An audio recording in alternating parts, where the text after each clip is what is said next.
Posibleng umabot hanggang Disyembre ang impeachment trial ni Vice President Sara Duterte dahil sa mga pagkaantala sa Senado. Yan ang babala ni Manila Representative Joel Chua. Ayon kay Chua, sakaling ideklarang walang bisa ng Korte Suprema ang impeachment dahil sa umano'y paglabag sa 10-session day rule, maaari itong i-refile pagkatapos ng December 2 na siyang anibersaryo ng unang reklamong inihain laban sa vice. Sa ilalim ng saligang batas, isang impeachment proceeding lang ang maaari sa loob ng isang taon. Pero iginigiit naman ng mga mambabatas na walang nilabag na batas ang Kamara sa paghahanda ng Articles of Impeachment.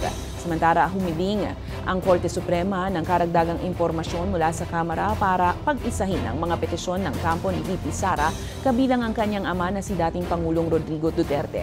Matatandaang bunsod ang impeachment kay VP Sara dahil sa mga alegasyon ng abuso sa confidential funds, pananakot sa mga opisyal at umano'y paglabag sa saligang batas.